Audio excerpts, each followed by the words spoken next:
देखिए आगे निवेदन राजा वेन की कथा, उसका अत्याचार और उसका अंत ही देखिए।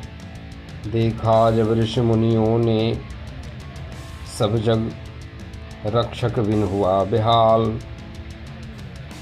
पशुओं जैसा मानव जीवन, संकट में हुआ हर हाल।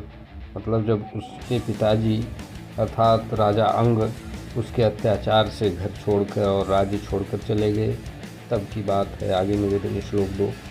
माता की सम्मति लेकर वेन को भूप बनाया था, ब्रह्मवादियों ने मिलकर तब उसका तिलक सजाया था। अर्थात वेन को राजा बना दिया गया तब। तो क्रूर शासक वेन को सुनकर सिंहासन पर बैठा देख, भागे चोर बिलों में छुपकर जैसे चूहे सर्प को देख। ऐश्वर्य पाकर वेन हुआ तब मद में चूर अभिमानी, अपमानित करता संतों को भूला करता नादानी।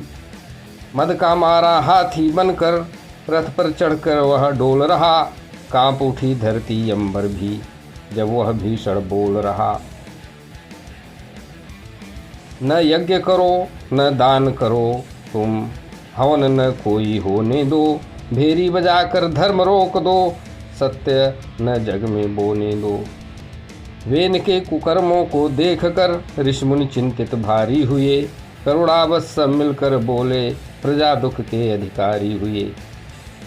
प्रजा फंसी दो दुखों के बीच, बड़ा कष्ट अब छाया है, चोर और राजा के डर से जीवन संकट में आया है, जीवन संकट में आया है। श्री राम जय जय राम। आगे देखते हैं। अराजकता के डर से हमने अधर्मी को राजा बना दिया, किंतु आज तो रक्षक ने ही प्रजा को दुख पहुंचाया, प्रजा को इतना दुख दिया। सुनीता का यह पुत्र जन्म से स्वभाव का ही खोटा है, दूध पिलाना सांप को जैसे वैसे ही यह धोखा है। प्रजा की रक्षा करने को ही प्रजा की रक्षा करने को ही नियुक्त किया था हमने इसे, पर विनाश पर तुला हुआ है, रोकें अब हम कैसे इसे। क्रोध छिपाकर मुनिगण बोले, समझाना कर्तव्य हमारा, नहीं माना तो तेज जला देगा यह पापी दुष्ट नकारा। मतलब ऋषिमुनि कहते हैं कि समझाएंगे जाकर, और नहीं माना तो हम लोगों का तेज इसको जला के भस्म कर देगा। हे राजन तुम ध्यान लगाकर वचन हमारे सुन लेना, आयु कीर्ति और बल बढ़ेगा, धर्म मार्ग को चुन लेना। 15 नंबर देखिए। मनवाड़ी और देह से जो धर्म का पालन करते हैं, शोक रहित वे दिव्य लोक में आनंद सदा ही भरते हैं। प्रजा का जो कल्याण करे वह धर्म न नष्ट होने पाए, धर्म नष्ट हुआ तो राजा भी ऐश्वर्य हाथ से खो जाए। दुष्टों और चोरों से जो प्रजा की रक्षा करता है, न्याय से कर लेने वाला लोक पर लोक संवरता है। जिसके राज्य में जनगण सारे प्रभु का पूजन करते हैं, श्री हरि का पूजन करते हैं, वर्णाश्रम के धर्म निभाकर भवसागर को तरते हैं, उस राजा पर स्वयं विधाता सदा प्रसन्न ही रहते हैं, सदा प्रसन्न रहते हैं। पालनहार जगत के स्वामी रक्षक उसी को कहते हैं। श्री राम जय राम, श्री राम जय राम। आगे निवेदन देखिए 20 नंबर श्लोक से। यहाँ पे जगदीश्वर यदि प्रसन्न हो जाए तो क्या दुर्लभ है इस संसार में। लोकपाल सब अर्पण करते पूजा उनके दरबार में, यज्ञों से भगवान पूजती प्रजा आपकी हे राजन। उन्नति होगी देश की आपके वे करते हैं श्री हरि भजन। यज्ञों से सुर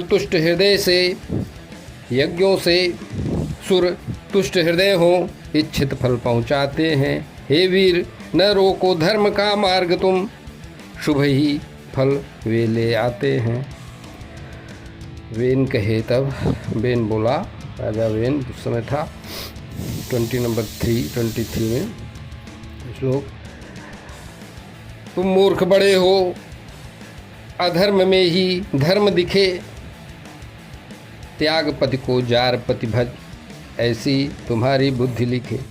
कहते हैं, राजा कहता है कि तुम लोगों की बुद्धि उल्टी हो गई है, मैं ही असली पति हूँ और मुझको असली पति न मान के किसी दूसरे भगवान को मानते हो, कोई हेलवेल नहीं है, ऐसा कुछ कहता है। तो नृप रूपी परमेश्वर का जो मूढ़ अपमान करते हैं, वह राजा बोल रहा है, नृप रूपी परमेश्वर का जो मूढ़ माने मूर्ख अपमान करते हैं, सुख ना पावे लोक परलोक में, वे सदा ही कष्ट भरते हैं। यज्ञ पुरुष है कौन बताओ, जिसमें भक्ति तुम्हारी है, जैसे कुटला पर पुरुष भजती, मति तुम्हारी वैसी मारी है। विष्णु ब्रह्मा शिव और इंद्र, वायु यम रवि चंद्र और अग्नि, देवों का सब अंश समाहित, राजा के ही अंग बनी। तजकर ईर्षा हे विप्रो, अब तुम केवल मुझको ही भजो, अर्पण कर दो ये सब उपहार मुझे, अन्य देवों का मोह तजो। श्री राम जय राम जय जय राम। तो वेन की हठ धर्मता देखिए, मैत्रेय जी कहते हैं, बुद्धिभ्रष्ट और हुआ अभागा, पाप मार्ग पर चला गया, मुनियों की प्रार्थना न मानी, पुण्य कर्म सब गला गया। विद्वान मान वह स्वयं को बैठा, मुनियों का अपमान किया, आशा टूटी जब मुनियों की, तब क्रोध ने जन्म लिया। मार डालो इस पापी को, यह स्वभाव से ही है क्रूर, जीवित रहा तो क्षण भर में कर देगा सब चकनाचूर। बैठने के योग्य नहीं है यह इस पावन राज सिंहासन पर, निंदा करता विष्णु प्रभु की, जो निर्लज्ज है यह निर्लज्ज है अधर्म तत्पर। जिसकी कृपा से ऐश्वर्य पाया, उसी हरि की निंदा करते हैं, उसी हरि की निंदा की। ऐसे अपवित्र दुष्ट को छोड़, भक्ति किसने मंद की, भक्ति किसने मंदा की। क्रोध को अपने प्रकट किया, तब मुनियों ने संकल्प किया, हुंकार मात्र से पाप पुंज वह वेन धरा पर गिर गया। मुनि चले जब अपने आश्रम, माँ सुनी था बिलख कर रो रही, विद्या योग से सुत की देह, रक्षा हित वह रख रही। एक समय सरस्वती तट पर स्नान और हवन हुआ, बैठ नदी के पावन तट पर प्रभु चर्चा का मिलन हुआ। देखा तब उत्पात जगत में, डर से लोग बेहाल हुए, बिना नाथ के हुई धरा अब, चोरों के ही जाल हुए। सोच रहे थे मुनि जब ऐसा उठी धूल सब दिशाओं से, लूट रहे थे लुटेरे सबको, त्राहि त्राहि थी हवाओं में। श्री राम जय राम जय जय राम, श्री राम जय राम जय जय राम। यहाँ पे श्लोक संख्या 39 से आगे निवेदन। देखा जब मुनियों ने सब जग, रक्षक बिन बेहाल हुआ, अराजकता फैली चारों ओर, प्रजा का बुरा हाल हुआ। राजा मर चुका, चोरों ने तब जनपदों को लूटा है, असहाय प्रजा की रक्षा का हर धागा अब टूटा है। समदर्शी ब्राह्मण शांत हुए, पर दीनों पर दुख भारी है, ब्रह्म तेज भी घट जाता है।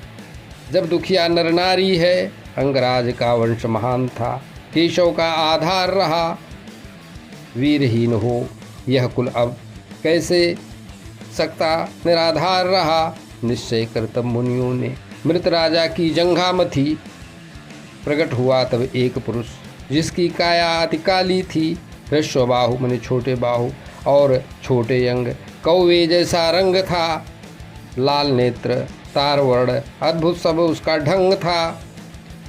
अति दीन भाव से उसने पूछा, क्या आज्ञा सरकार मुझे। बोले मुनिगण, निषीद उठो। नाम मिला निषाद उसे, वेन के सारे पाप लिए उसने। वह पर्वत वन में रहने लगा, निषाद वंश का आदि पुरुष वह, दुख की नदियाँ सहने लगा। श्री राम जय जय राम, श्री राम जय राम जय जय राम।